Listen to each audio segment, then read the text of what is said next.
All right, we are pleased to welcome Kristi Argyilan from Roundel. To set the stage, a lot of discussion has been around the triopoly. Google, Facebook, but then Amazon coming in a big way and building a big business. And they're not the only one that has a lot of purchase data, intent data. So Roundel, if you're not familiar with the business, is Target's business that's entered the advertising world in a big way. So first, welcome, but love to first hear the story as far as what is Roundel and what is your mission? What is your CEO saying? This is what you're to do. Yeah. First off, thank you for having me come join today. Listening to Terry's intro this morning. We're doing all of that. And so super excited to be in this forum, really listening to some of the things that you guys are interested in and what you all represent, to just do the kind of the temperature check on where are we in terms of really understanding how to push and lead in this business. So Roundel was born out of Target's shopper marketing business. And it was originally born out of all of the ad inventory, primarily that was sitting on Target.com, and also the wall of TVs at the back of the Target stores. And I think people really understood that there was money to be made off of these assets that the company very naturally owned. And so that business grew at a nice pace. It offered a nice contribution to the margin for Target.com, because we know e-commerce doesn't carry huge margins. But what we started to see pretty quickly is that there was this demand for digital marketing coming from the big CPGs and all of the beautiful brands that we carry in our stores. And that they were looking to us to become more data savvy, more digital savvy, more tech savvy. And so the business started to go down that path. And at the same time, we had moved the business out of the Target.com team and moved it into marketing. And specifically put it on my team, which, given my background of having grown up on the media agency side of the business and really knowing how trading desks work, and really what the longer term proposition for something like this could be, we really started to build a very different business plan on a business that a retailer has every natural right to be in as a byproduct of being a retailer.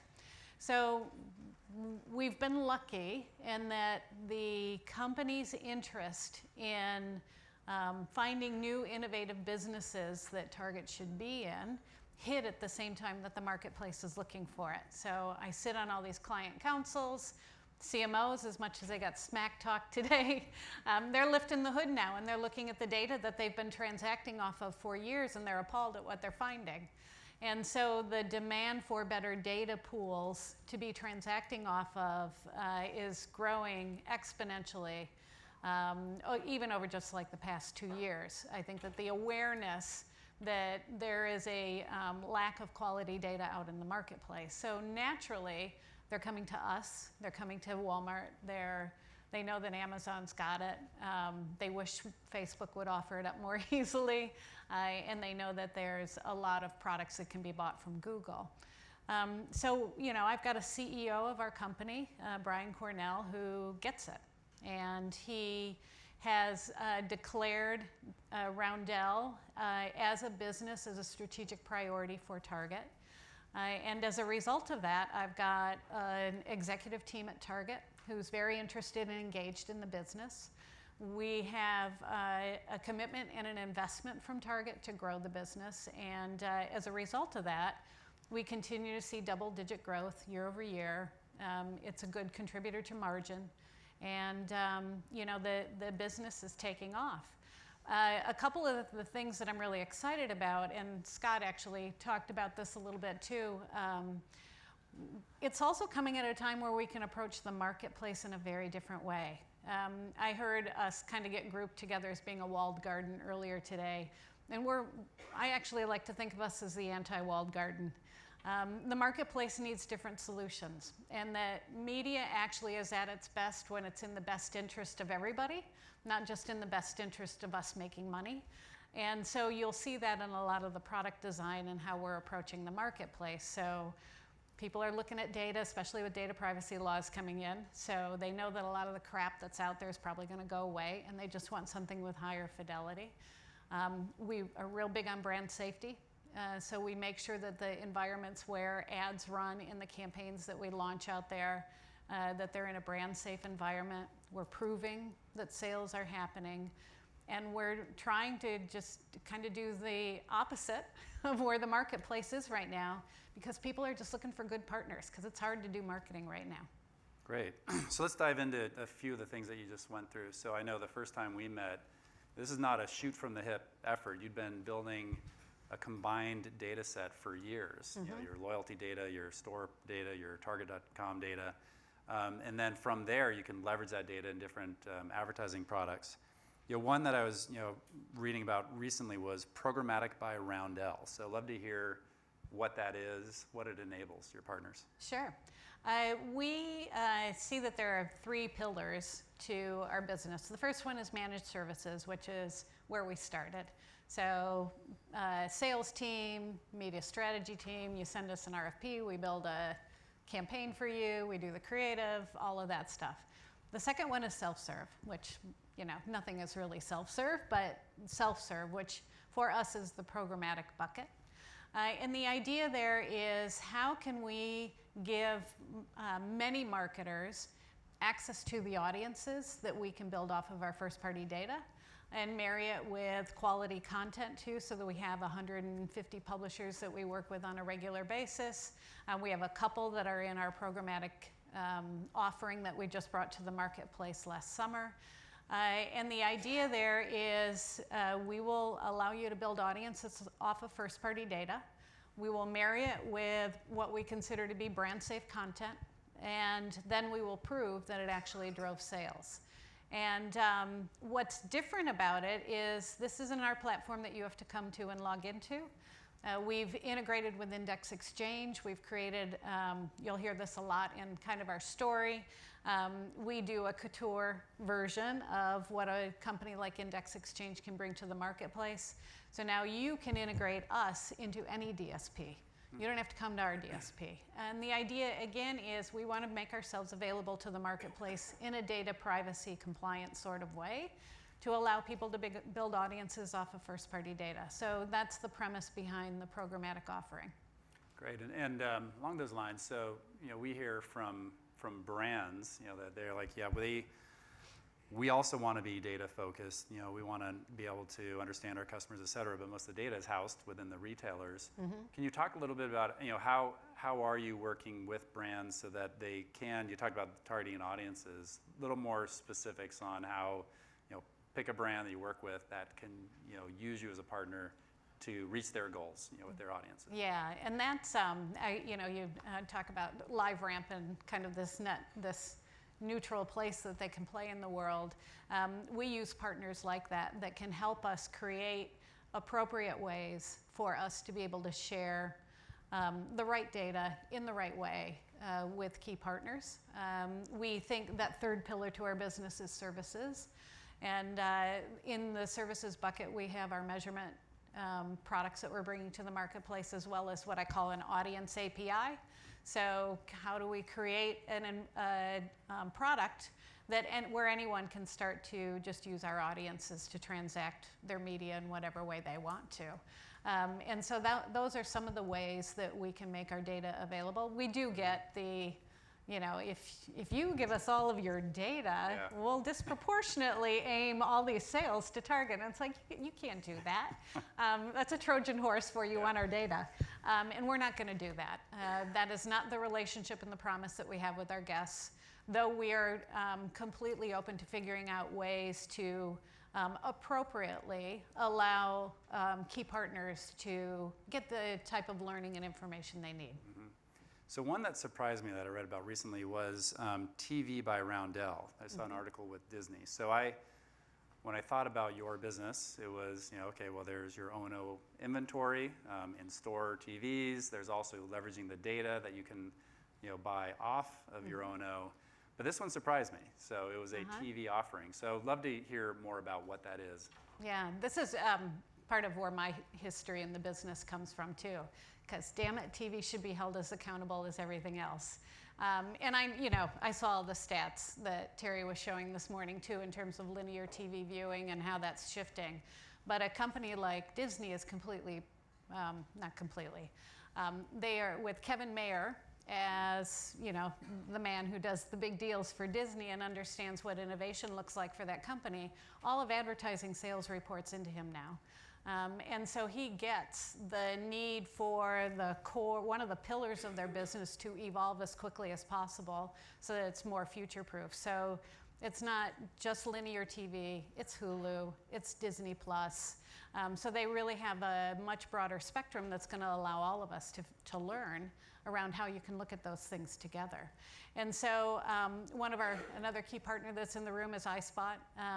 There's so much amazing information that we can gain from them in conjunction with how we look at our audiences and sales and things like that.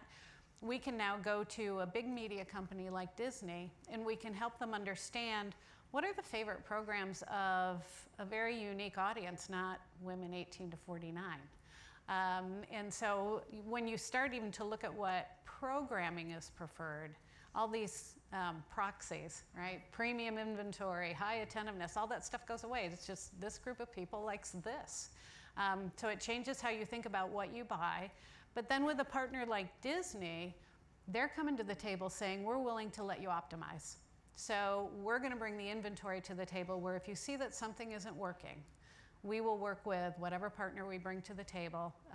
We will work to optimize in real time so that they can get the greatest return out of that. And something that Disney is looking for is they can't drive down their CPMs any lower. Like there's nothing more to give away from a CPM perspective. So they're trying to change the value conversation for themselves. And we have this really unique proposition where we can help them do that.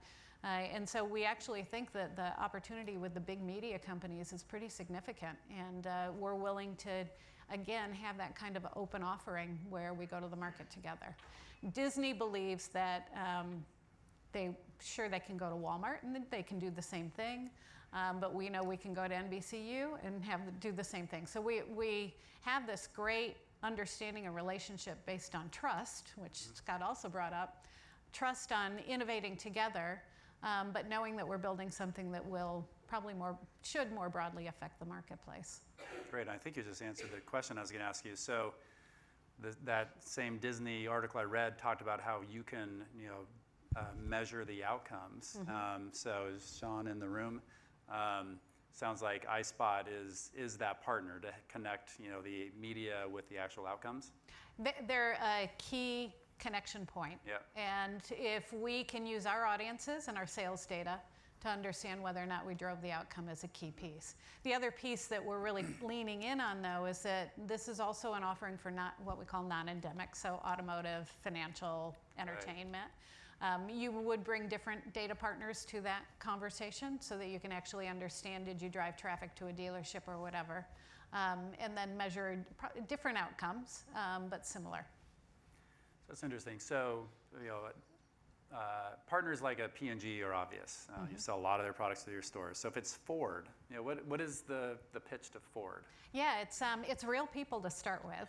And early on so most of what we're bringing to market now has some history in being part of how Target does marketing. And so early on, what we saw at Target is the second that we started to lean more heavily on our first-party data, the results just naturally went up because they're real people. They're not pixelated pictures of people or crumbs right. of people that are of things that come together and form people. And so the results naturally are 30 to 40% stronger.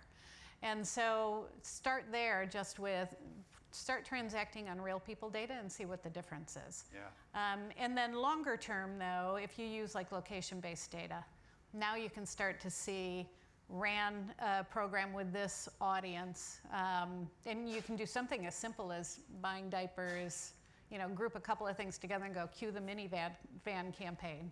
And then we can start to understand the traffic to the dealership and the sales of a specific model. Excellent. So we talked about a couple programmatic, the TV.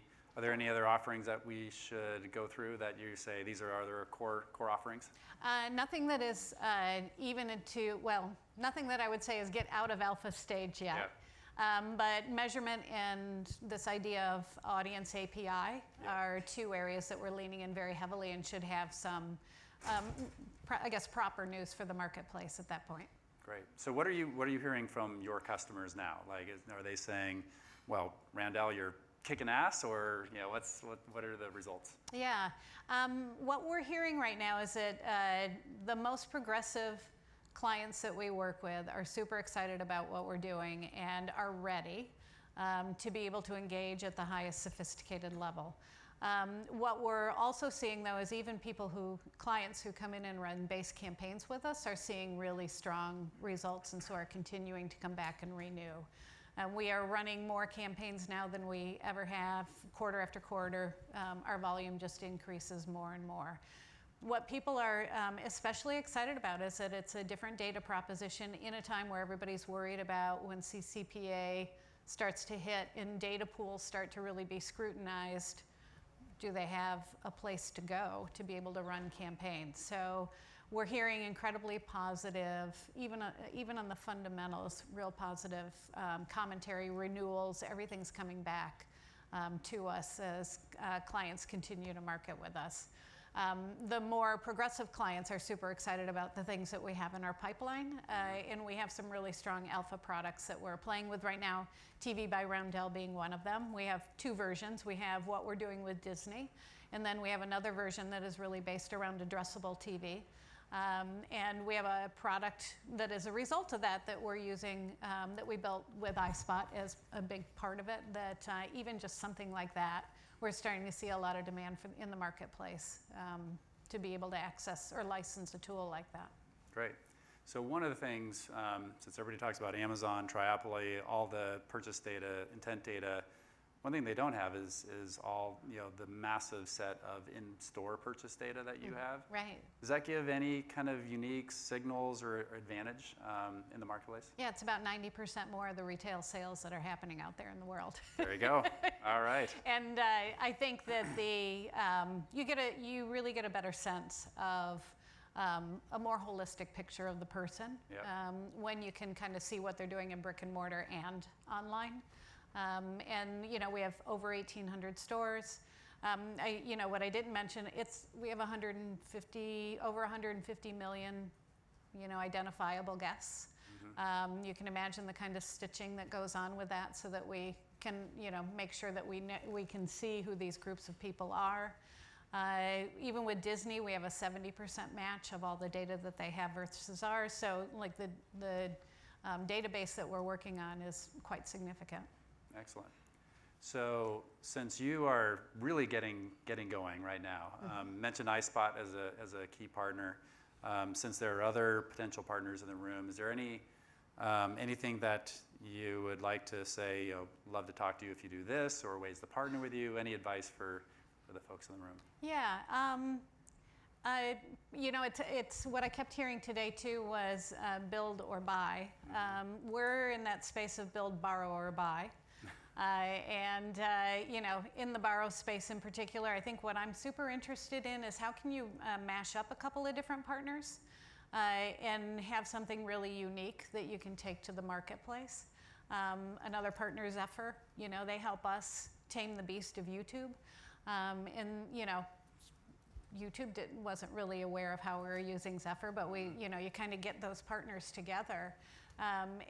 You create different magic because of what happens when you bring a group together. So I think this idea of being open and understanding that you're going to serve a piece of what we need to do, but we do want to bring you to the table with multiple partners so that together we stitch together a real solution for the marketplace. The other thing that I'm always mindful of, especially when we look and kind of think in the buy space, there are some really key partners that if we were to buy them and they were no longer neutral, it creates a world of pain for us and for the industry. Right. And so I think that I would love to have the conversation with some of these companies on, are you better off, do you better serve the industry by remaining in a neutral space? Yep. Or are you better off being acquired by somebody? And I think a lot has to do with what kind of legacy you want. It's kind of an exit strategy isn't a strategy that Right. Scott was saying. There are really important roles that different companies could play for this ecosystem that is desperate for a new way of working. So I think that I think that people should consider that. Excellent. All right, we're out of time. Really appreciate the time. My pleasure. Thank you. Thank you, Kristi. Thanks so much.